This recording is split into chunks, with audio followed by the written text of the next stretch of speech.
The alien tore through Shinnok's flesh, reducing him to a bloody pulp. The creature then returned to its nest in Outworld.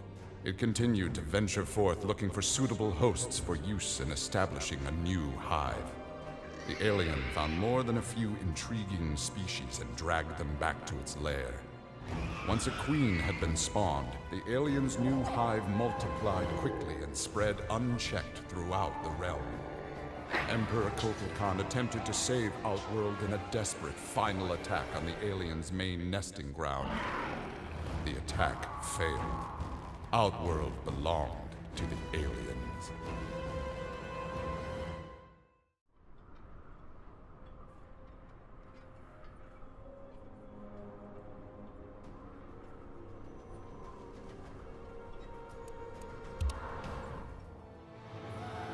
Cassie Cage's impressive victory over Shinnok led Raiden to give her a new important task: hunting down a soul stealer. Cassie did not have to be told that the suspect could be a resurrected Shang Tsung. Having tracked him from the site of his last known assault, Cassie confronted the withered old man. He fought desperately but was ultimately defeated. As the old man lay dying before her, Cassie asked his name. With a mixture of sadness and relief, he whispered, "Shujinko."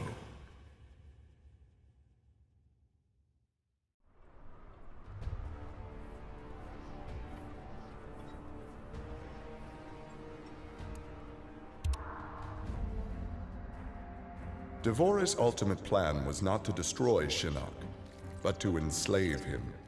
She implanted larvae, her young, in his body to gestate. Having consumed the godlike power of their immortal host, Devorah's offspring were unlike any Kaitin ever born. As they matured, they spread like locusts throughout the realms. Her army of Kaitin super drones brought glory to Devorah, their beloved queen, and destruction to all.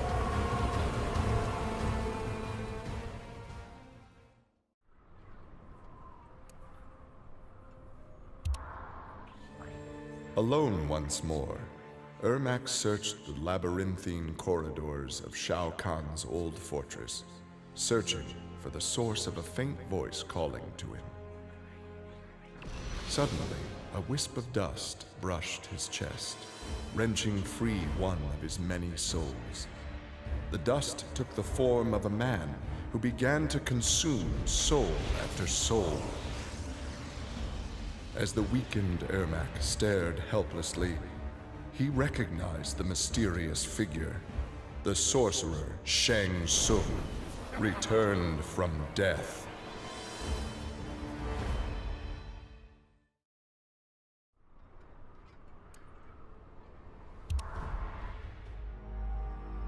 Nearly 150 years ago, Erron Black had been hired by Shang Tsung to assassinate an Earthrealm warrior. In return, Shang had slowed Black's aging process. He could therefore afford to be patient.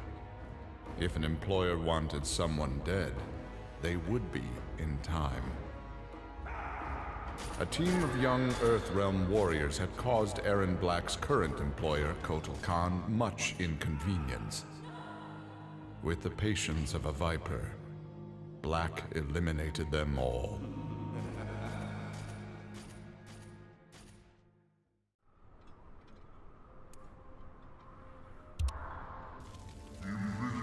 For many years, Farah and Tor were a symbiotic pair, as is natural with their species. But that bond was broken when Farah came of age and began the Great Transformation.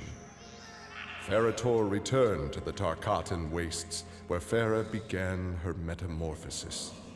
The process took an agonizing 3 Outworld years, during which time Tor withered and died. Now a brute, Farah will be chosen by a rider. A new symbiotic pairing will be forged, and new battles will be won.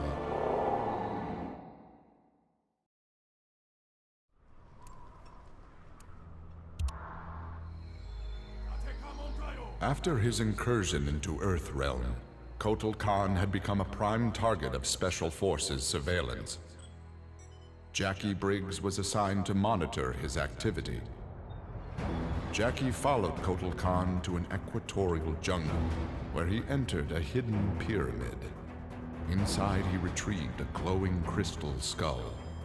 Jackie attacked the Emperor and raced away with the object. Jackie was praised for her work, but couldn't help thinking her interference was what Kotal Khan had wanted all along.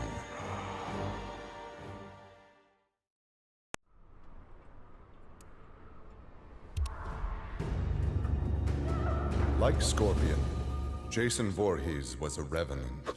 A vengeful spirit returned to life. Hundreds had fallen victim to his bloodlust. Liu Kang, now ruler of the Netherrealm, took notice. An immortal killer like Jason would be useful in his plans for conquest. He drew Jason into the Netherrealm and offered him an endless bounty of slaughter, in return for his allegiance. Jason's simple reply was to destroy Liu Kang.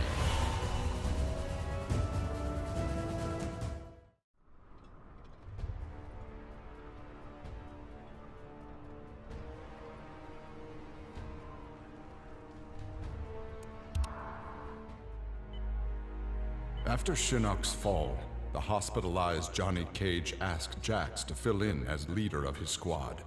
Jax agreed. It was a chance to spend time with and protect Jackie. Boarding their transport after a routine mission, Jax's greatest fears were realized as the mercenary Aaron Black sprung from the cargo bay and fired on the young heroes. Fortunately for Jackie and company, Jax's quick reflexes and bulletproof arms deflected the assassin's rounds.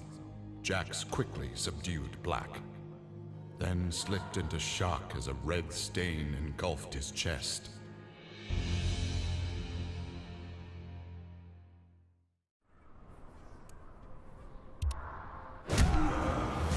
Johnny Cage's life had turned out to be stranger than any science fiction film, but he knew the final scene was approaching.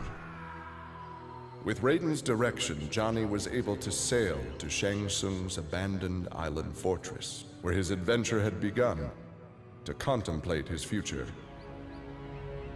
Amid the rubble, Johnny found an ancient tome. Its pages revealed that Shang Tsung had unraveled the secret to Edenian long life.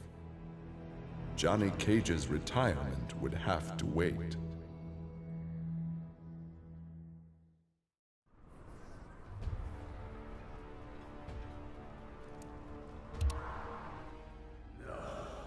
Kano had always been a survivor, but even he would one day succumb to fate.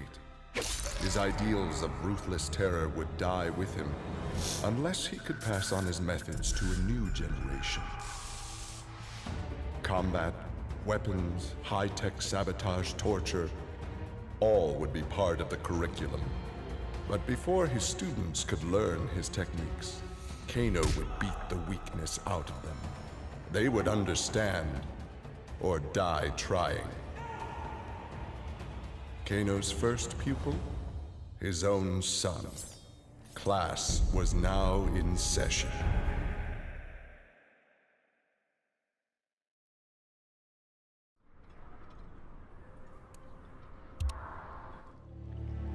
Having defeated Shinnok, Kenshi joined Takeda on his quest to avenge his mother Su-Chin's murder. Their travels took them to a cave where he and Takeda freed a man, Taven, encased in a stalagmite. Kenshi told Taven that his brother, Dagon, was the founder of the Red Dragon Assassin Clan. Dagon had not only murdered Su-Chin, but his and Taven's parents as well. Together, Kenshi, Takeda, and Taven lay siege to the Red Dragon base. Dagon fell victim to Kenshi's rage. Su-Chin's murder had been avenged.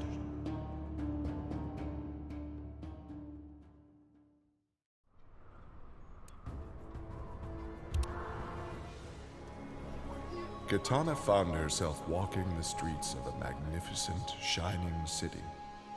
This was Edenia, a realm freed from Outworld, and Kitana was its beautiful queen. This was the timeline unaltered by Raiden. Earthrealm had been destroyed by Shao Kahn, but Kitana had survived Armageddon and united the other realms to destroy him. Long-lasting peace was the result. Kitana awoke from this vision to find herself in the Nether Realm. She was not the queen of Edenia, but a revenant of hell, and she hated Raiden for it.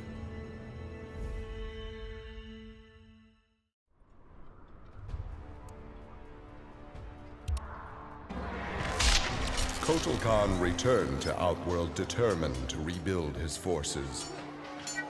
But Raiden defeated him in a surprise attack and claimed dominion over Outworld. Desperate, the Emperor called upon the Elder Gods to aid in preserving his sovereignty. They granted his request, invoking the most sacred of contests. Now, once every decade, Kotal Khan must enlist his greatest defenders to face Raiden's challengers in mortal combat.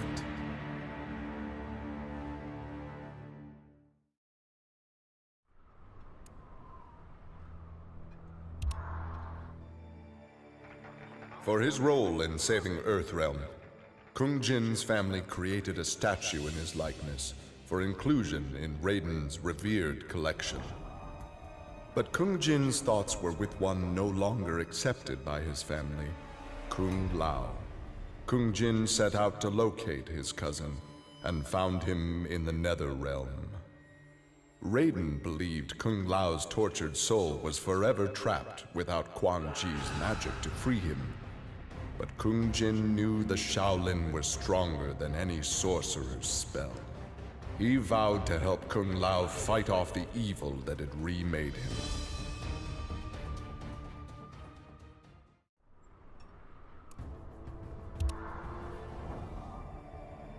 After Shinnok's defeat, Kung Lao found himself trapped in the Nether Realm, his soul corrupted by Quan Chi's dark magic.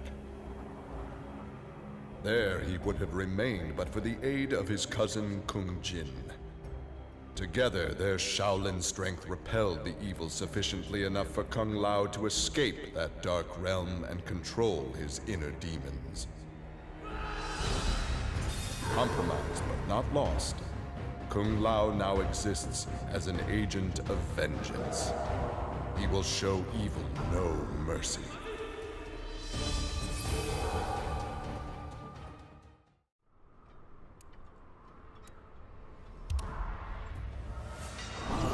With Shinnok defeated, Liu Kang explored the Nether Realm, a world that, without Shinnok's controlling power, had descended into chaos. Liu Kang was no sorcerer or elder god, but his fighting skill was more than enough to beat Netherrealm's demons into submission. Liu Kang realized that Netherrealm was his for the taking, and that ruling appealed to him. He would assume Shinnok's throne and ponder the conquering of other realms.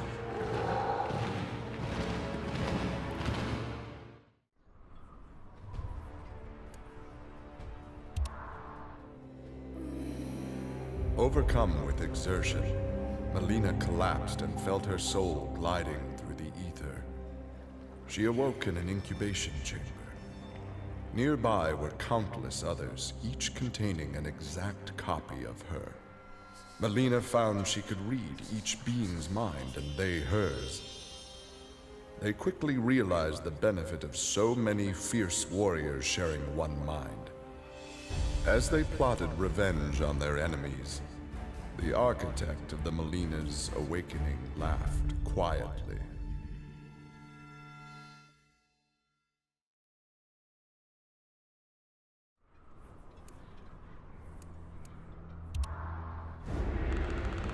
This world called Earth produced many worthy opponents, which made for excellent sport.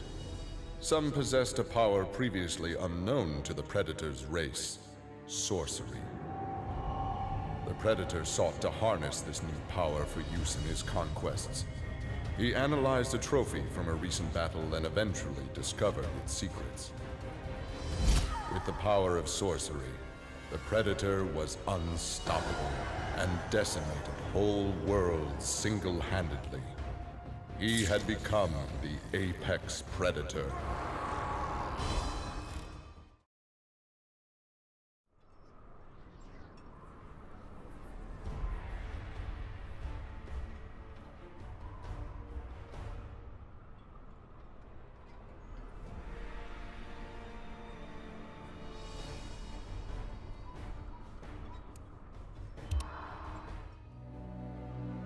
Quan Chi had long been a servant of Shinnok. His role in freeing him from imprisonment had not gone unnoticed by the Elder Gods. Shinnok was no longer a threat, but Quan Chi's actions had given rise to a new power. After much deliberation, the Elder Gods contrived a plan to rebalance this power before it grew further. Free will was burned from Quan Chi's soul and replaced with a single directive. He must kill Raiden.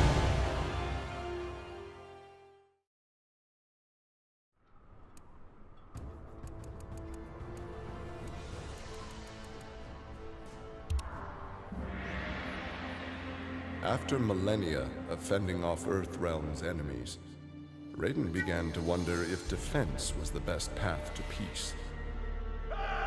In a change of tactics, Raiden and the Shirai Ryu attacked Kotal Khan's armies before they could rebuild. They decimated the Emperor's forces, leaving Outworld at their mercy. The victorious Raiden claimed dominion over Outworld. The first of many threats to Earthrealm had been removed.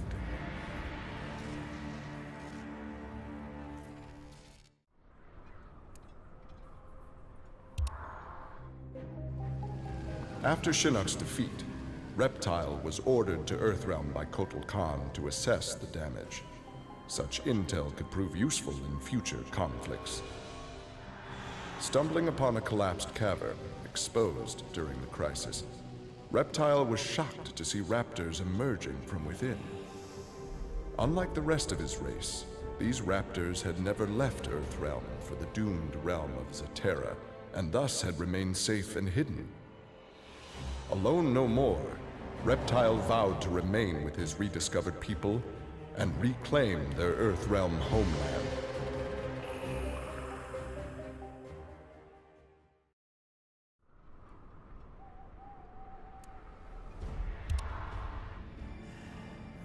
Remorse for his role in resurrecting Shinnok weighed heavily upon Scorpion's soul. His desire for vengeance had brought Earthrealm to the brink of destruction. Scorpion offered to perform harakiri to atone for his offense. But Raiden suggested a more productive alternative. Instead of death, Raiden sentenced Scorpion to life. He imbued Scorpion with a small portion of the Jinsei's power, linking him to Earthrealm's essence. Scorpion and his Shirai Ryu clan would protect the Jinsei and Earthrealm forever.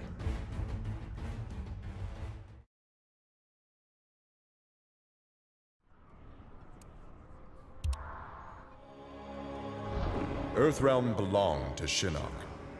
It became the staging area from which he would finish his war on the Elder Gods, which began eons ago. The Elder Gods had lied to the denizens of the realms.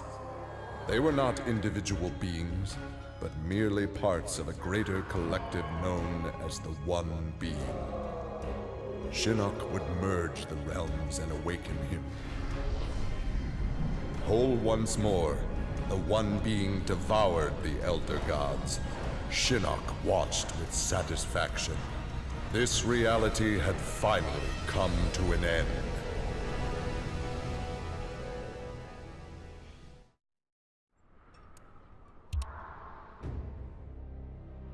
Exhausted by her ordeals, Sonya slipped into a deep sleep and began to dream. Kano held Jax and Cassie hostage. He made Sonya choose who would live and who would die. Seeing no way to free them both, she chose Cassie and screamed as Kano killed Jax before her eyes. Still screaming, she was awoken by Johnny. He had horrific news. Jax was dead by an assassin's bullet.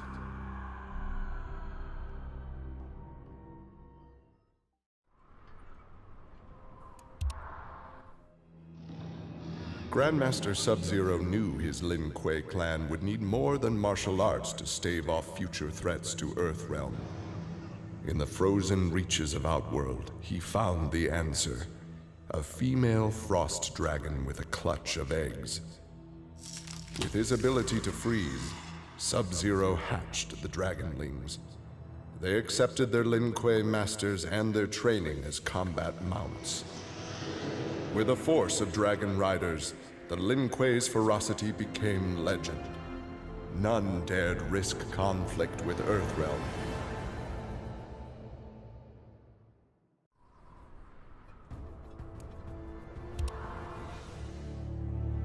With Shinnok defeated, Takeda and his father set out to find his mother's killer, a member of the Red Dragon clan.